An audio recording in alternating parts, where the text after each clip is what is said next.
Hello. I want to welcome back Carol Ponton and Matthew Hill to talk about Social Security disability benefits. Carol and Matthew have written a book entitled Ultimate Guide to Winning Your Social Security Disability Claim. Carol, Matthew, welcome to the show. Thanks for having us. Let me start with this question. Tell us, what inspired you guys to write this book? Well, our firm's been representing the disabled for over 30 years now, and we've seen lots of mistakes that claimants make and problems that they have getting their benefits. There's all kinds of loopholes, unfortunately, through the bureaucracy, and this is just an attempt on our side to kind of help educate people who are trying to get those benefits that they've earned by paying into the system. And also to let them know what benefits are available. There are a lot of people who have no idea they're entitled to disability benefits. And so this guide tries to tell them the different areas that are available to them. Well, speaking of qualification, tell us, who can qualify for Social Security disability benefits? It's amazing. If you're disabled, just about anybody can qualify with certain guidelines. Okay. For instance, I think everybody or most people know that although I have to say, when I graduated from law school, I didn't know anything about Social Security disability benefits. And I discovered that under the Social Security system, you can also get disability benefits if you become disabled and you've been working and paying Social Security disability benefits. But the other thing is that there are lots of other benefits out there. For instance, there's something called SSI, Supplemental Security Income, for people who have never worked. So say you have a child that's born with severe Down syndrome. If that child qualifies because they're disabled, and then the SSI is a financial tool. So it says if your family makes less than a certain amount of money, then you can get benefits. When that child turns 18, and that child is still disabled, they can still get benefits because it's based on their income. They're their only family. I see. And then when their child's parents retire or become disabled, they can get benefits off of their parents' account as well. And then there are widows' benefits. There are just a lot of benefits out there that people have no idea are available to them. Well, what are some of the common misconceptions that you see on the part of the general public? Well, I think one of the things is they think that people really aren't disabled. I think that with all things there are abuses, but I can tell you that does not happen. I have not seen that happen where we are, because you have a system where the government looks at all of the medical records and sometimes meets with the person. If they don't win at the initial levels, they actually go before a judge, and that judge talks to them, the judge sees them, they read the medical records, and I find none of these people take their jobs lightly. They realize the Social Security Trust Fund is for all of us, and if you abuse it in any way, it hurts all of us. So I read these things in the paper. I know that sometimes that exists, but I don't see it. And the government also sends people out for their medical exams too, so they take it very seriously. They have their own examiners. Well, are there different programs and benefits? Absolutely. So like I said, there's a program for people who have worked, and then there are programs for people who have never worked.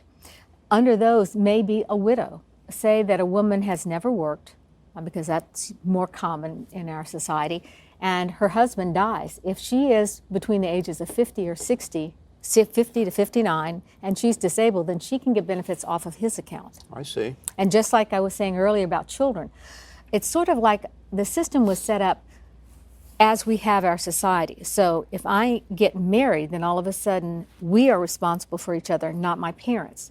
So a child who is born disabled, that child is still under his parents. And so the system of Social Security runs to him or her from them. Okay. Since children can't work, how does Social Security figure out how much they can get? Well, the children get benefits because they're disabled. Okay, and there's and that's called the Supplemental Security Income System. Okay, and by the way, this is where people get really confused. For Supplemental Security Income, you have to show you're disabled and that you meet a financial criteria. In other words, you don't have more than a certain amount of assets or income. For regular disability, for people who have worked and paid in the system, there's no asset, there's no income. You can be a millionaire and get your benefits. It's just whether you worked and became disabled. So, but people get confused. They think, well, you need the income test for everything. That's not true. The income test is only for people who have not worked. I see. Okay? So whether that's a child or someone who was never capable of working. So you have supplemental security incomes for children that last until they turn 18. And the entitlement is based on their disability and their parents' income. So when they turn 18, they're reevaluated again because their parents' income is not theirs. They are their own individual household. So children who have not been able to get benefits when they were 0 to 18, all of a sudden qualify. And a lot of parents don't realize that. Okay. They've gone in, they've tried. I was going to ask you to add that. Is that automatic? It's Does that not just happen in the automatic. You system? have to go in because I had a parent who was a lawyer. He was making plenty of money. He looked into the SSI system when his child was born because he was definitely permanently disabled. He didn't qualify because the father made too much money. As soon as the child turned 18, he was entitled to benefits because his income, which was his own household now, was under the amount. This father didn't know that. So he continued to support his child until he went to retire, the father. And when he went to retire, the Social Security system said, "Who's living in your home?" And he says, "My wife and my 40-year-old son." And he asked, "Why is he there?" And he says, "He's disabled." Is he getting benefits? No, he's getting nothing. So for the first time, the child was entitled to SSI, the supplemental security income. But the other income that he should have been entitled to, which was very difficult for us to prove, but we did, was disabled adult child. Okay. The difference is for the SSI, you can only get up to about $700 a month. For a disabled adult child, you can get half of your parent's income from Social Security. So if the parent is getting, say, $2,000, you could get $1,000, plus you're entitled to Medicare. So it's a very important benefit. Does Social Security monitor what the money is spent on? Absolutely. Every year, there has to be a separate checking account. Okay. And every year, the parent has to come in with that checking account and go over it with the Social Security personnel. And they have to show it's used for therapy or something that is specifically needed for that child. I was going to ask you, what do you have to prove in order for a child to get disability benefits? You have to prove it's not the same as proving an adult is disabled. They actually have a list of impairments that if you meet this impairment, they consider you disabled. So it's a harder test than it is for someone who has worked and paid into the system. If you just joined our program, we're here with attorneys Matthew Hill and Carol Ponton, and we're discussing their book, Ultimate Guide to Winning Your Social Security Disability Claim. Can you give me some examples of why a child might be found disabled? Cerebral palsy is a good one. Okay. Children that are born with cerebral palsy, they cannot control their movements. A lot of times they can't think, they can't talk, they can't dress themselves. They're totally helpless. They're in a wheelchair and they have to be cared for. Right. A couple others that we see, unfortunately, are autism, Asperger's syndrome, other slow learning disabilities like Carol spoke to, but disabilities that keep the child behind the same child's rate of education or understanding, intelligence, a similar age. But they are more severe than an adult would have to have, is the way that I would. For an adult, you have to show that the Social Security system puts out a list of disabilities. If your ejection fraction from your heart is 30% or less, you automatically meet that if you're not working, okay? Many people don't meet the listing, but they are disabled. And so you will have their doctor say, because of this problem, they are limited in their ability to walk, stand, or sit, or they're limited in their ability to think and follow directions. The SSI program for the children does not have that second option, limitations. They have to either meet this list of disabilities or they're not qualified. There's really no gray area. It's I black see. or white. So it's a pretty severe and profound disability. Does a child get health insurance if they're found to be disabled? Well, that's a good question. Under the SSI, all they're entitled to is what's called Medicaid, okay? And when they become 18 and they get SSI on their own, it's still Medicaid. But if they're able to get the disabled adult child through their parent, then for the first time they're qualified for Medicare, which is often a much more beneficial insurance for them. Now, what happens when the child turns 18 and becomes an adult? Then they are requalified again. They have to go through a medical exam to make sure that they're still disabled, and then the financial test is based on their income, not their parents, for the first time. But again, that's not automatic. It is not automatic. They're actually reviewed, and they actually go through a doctor examining them and specifying which rating they meet and why. Okay. So their benefits are stopped then? If they don't meet that qualification, yes, they are. Now, usually that doesn't happen because in order for the child to have gotten benefits in the first place, they had to be pretty severely disabled. What do you need in order to prove a claim for a disabled adult child versus a minor child? That's the problem, in that you have to show their disability, they met the disability requirements before they turned age 22. When you have a child, you're evaluating it as they are now. And of course, that's all medical. You have to have medical records to support that, which can be psychiatric, which can be physical. If a disabled child later becomes entitled to disabled adult child benefits, does the benefit amount change? If they've been on SSI and then they later are qualified for disabled adult child, it depends. If, say, their parent's benefit is $1,000, they get half of that, so they would get $500. Okay. They would still be entitled to $200 approximately from SSI, so they would be getting benefits from both systems. But say the parent is getting $2,000 a month, then the child's benefit is $1,000. They would no longer get the SSI. They'd be getting all their money from disabled adult child. Does this benefit affect their parents' benefit? No. It doesn't. Okay. No. And that's another thing I would bring out. It's not about children, but I'd bring about widows or retirement. Say a person has been married several times, and they have, and they retire. If you've been married to someone for 9 years or more, then you're entitled to benefits off of their account if it's more than your own account. What I'm trying to show is there's a myriad of ways you can get benefits. Yeah. And that's one of the reasons we wrote the book, because it's very hard to figure out where you fit in the system. The saddest thing to me is I see so many parents who have taken care of their child all along while they worked because they haven't qualified for the SSI. And then while they were minors. While they were minors. Then they don't know about the change. And so they continue to take care of their child until they're either disabled or retired and can no longer do that. So they've missed years of opportunities with help from medical care for the child, with money to help for their particular needs. Most of the time, the child is in their late 30s because that's when the parent comes in. I've had a number of cases where the parents show up and we've got to go back 26 years.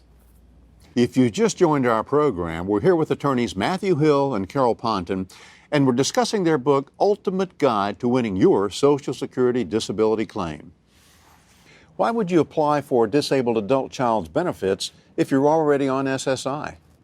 Because there's a big difference. SSI is a program that you get because you're disabled and because of your financial situation, okay?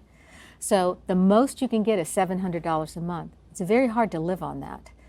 Disabled adult child can give you half of what your parent is getting, which can be a lot more. $1,000 is a lot more than $700. It can be more than that. Plus, you get Medicare insurance as opposed to Medicaid. Okay. It's very difficult to find providers that will take Medicaid. Right. And so to have that, it doesn't sound like much, but it's extremely important from the insurance side. And the law has changed now as far as medical benefits, but for years, how were these people going to get their child insured? There was no insurance for them. Right. So that's an enormous benefit. What if you're denied because neither of your parents are deceased, disabled, or retired?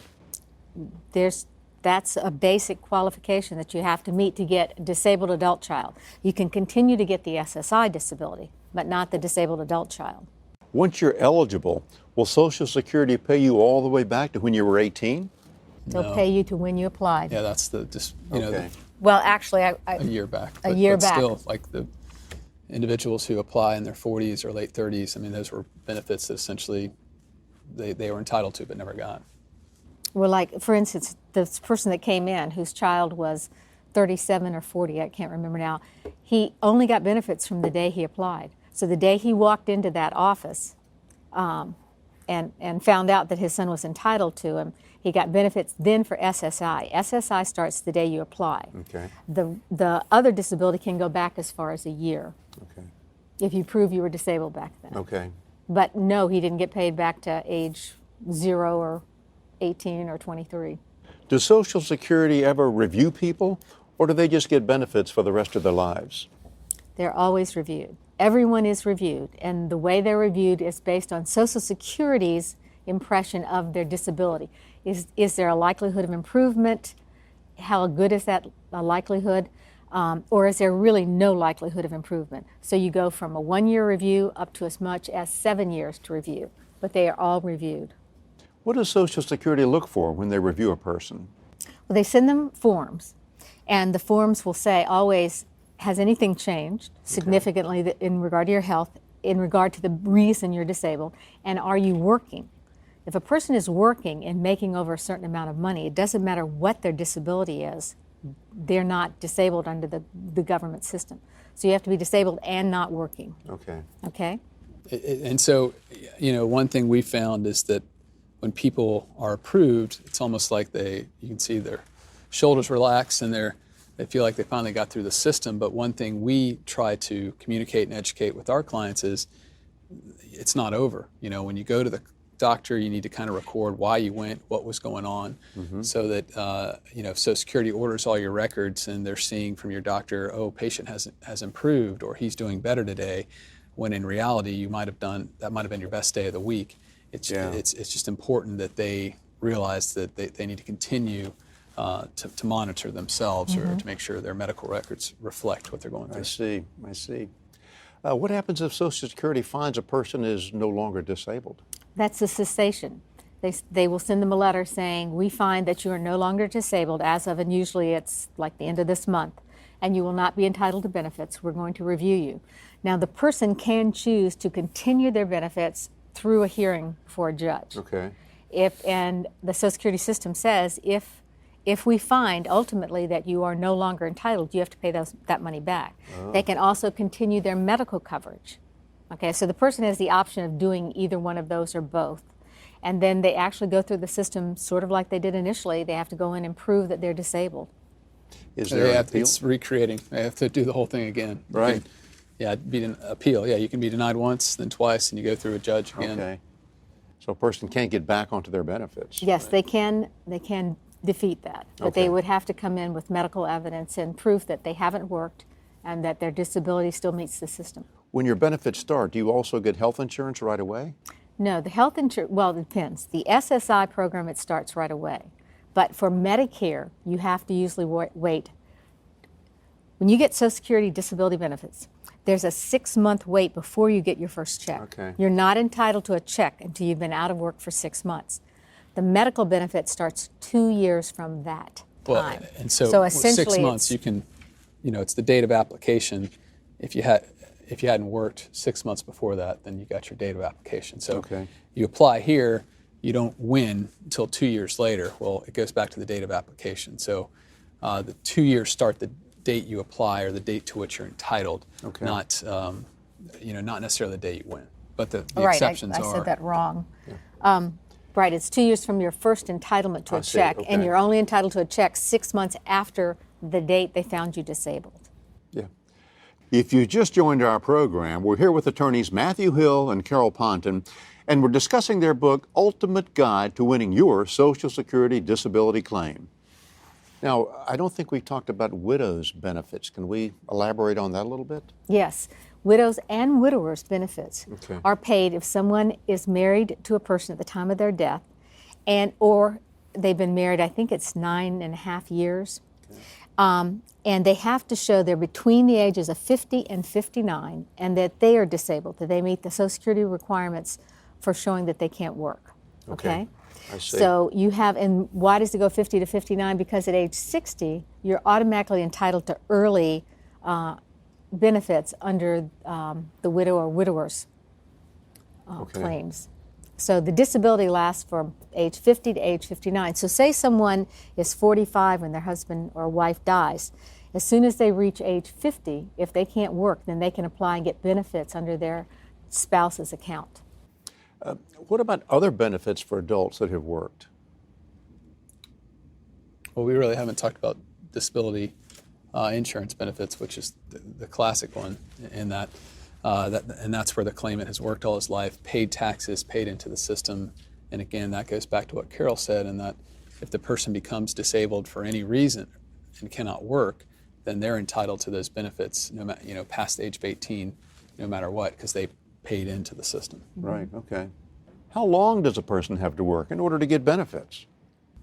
Well, 5 out of the last 10 years is the rule. But if the person's under 30, then there's a reduced amount that they have to work. Kind of the closer they get to 18, the less they would have had to work. So in other words, Social Security realizes that a 24-year-old probably hasn't worked 5 out of the last 10 years. So they give these people that are under 30 a reduced amount of time that they have to work in order to qualify. I see. So how long after you stop working should you apply for benefits? Immediately. You should be applying when you know you're stopping working, just so you can get the maximum benefits you're entitled to. And the other thing is Social Security takes quite a while. It can take 2 or 3 years for them to finally approve your case. And the longer you wait, the longer it's going to take to get your benefits. Exactly. Now, if someone's denied, should they reapply? Well, it depends on what you mean by denied. If, we talked about there's 3 steps to the process. If they're denied at the first step or second step, no, they should keep appealing. But if they get denied by the judge, then yes, they should reapply if they feel they cannot work. Okay. If they've been out of work for, say, a couple of months, should they still reapply? Well, I would say that if they believe they're going to be unable to work for 12 consecutive months, then they should apply. But if they're out of work just for a couple months, then no, they wouldn't qualify. And sometimes, though, they have to really think about it, because there have been people who assumed they would get better, but they didn't. So you really have to think about what is your disability and what is the likelihood of you getting well enough to work again within a year. If you're out of work a year, you're entitled to benefits for that year. Okay. In other words, so that's one thing that people don't know. Social Security disability doesn't mean you have to be disabled for the rest of your life. If you're disabled for a year or more, you're entitled to benefits for that year. So we have a number of clients who will be out of work for a year. They go back and they're entitled to get benefits for that year they were out. I see. Now, I've heard that basically you have to have absolutely nothing in order to qualify for benefits. But Matt, is that actually true? It is not. That's one of those common misconceptions that we try to dispel in our book. Yeah. But if a person is, again, applying for Social Security disability insurance benefits where they paid into the system, then no, that any passive income, assets, that does not come into the equation. It's whether they're not working and they're disabled. But what they would probably heard is that the SSI, there is that financial part that they have to meet, where they have no real income and no major assets. I see. What about dependents? Can they get benefits? The dependents don't get them themselves. If, say, a person is, if they're disabled, they get a certain amount of money for all their dependents, wife, children, and dependents are someone they take care of, like their wife, if their wife is not working, or their children who are under 19 and in high school and not married. Okay. So, but they give them a certain amount. I think it's 50% of whatever their benefit is divided between their dependents. Is it just as easy for a 30-year-old to get benefits as, say, someone who's 60 years old? No. Yeah, closer to 60, there's a grid that basically the older you get, the more consideration they give to the job you worked, to your education. The younger you are, it's a lot harder, because they look at a 30-year-old and they expect them to be more robust, able to bounce back easier. Right. The one big exception to that, I would say, are mental health claims. Right.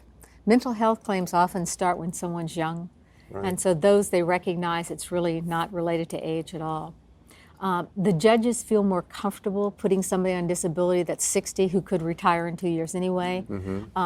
They take this seriously, and a 30-year-old, they really need to know this person cannot do anything. So yes, it's much harder for a 30-year-old, except for people that are paralyzed. I mean, it has to be pretty extreme. Catastrophic. almost. Catastrophic. I see. How important is medical treatment in the equation? It's the basis for which they be found disabled. So those are the claimants that we find have the hardest time, who don't have steady medical treatment, don't have doctors that can report their symptomatology.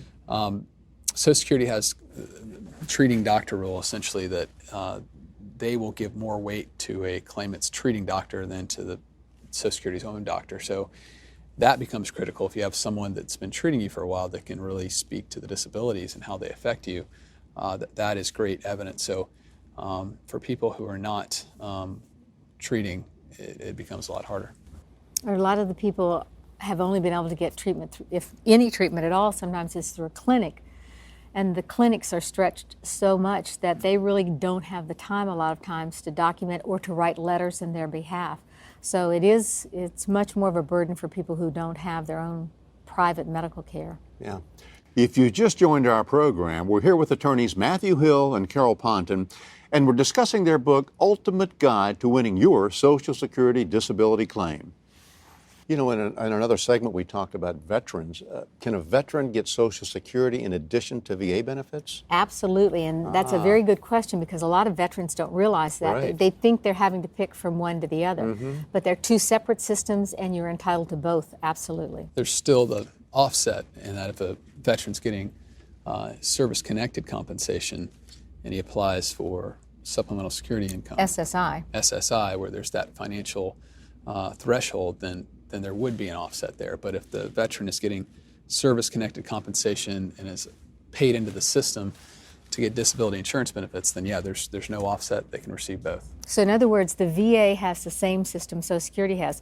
They have a system where for Social Security, if you worked and paid into the system, you're covered. For the VA, if you were injured in the service and you're covered, they're paid, there's no offset. You can get both, okay? VA has a pension for veterans that have served during time of war who can't work. They want to make sure that no veteran is totally destitute that served during time of war. So their VA pension is similar to the SSI program. What if you're not a veteran and can't afford treatment? Well, that goes back to what Carol was talking about with clinics. They become harder to find, but there's clinics. But the catch goes back to what Carol said, in that they are typically so busy that they cannot fill out a form. They cannot really write. They can't really write extensive notes. They're there just for treatment and try to get the person in and out. So that's a great place to get care, but it still becomes tricky to get the documentation they need. And unfortunately, a lot of times what they'll do is they'll just say, this person is disabled. That doesn't get you anything with Social Security. They need to know exactly why you're disabled. How do you know they're disabled? How long have you treated them? What's their problem? What's their limitation? And that's a pretty extensive letter, and these clinics don't have the time to do that. Right, right. Now, Social Security will send them out to their own doctor, but usually that's often they don't have the time either to really evaluate these people. Well, unfortunately, we're out of time, but Carol and Matthew, I want to thank you guys for dropping by. And to continue this discussion and to learn more about the topic, please visit our website and remember to pick up a volume of the new book, Ultimate Guide to Winning Your Social Security Disability Claim. Thank you for joining us, and we'll see you next time.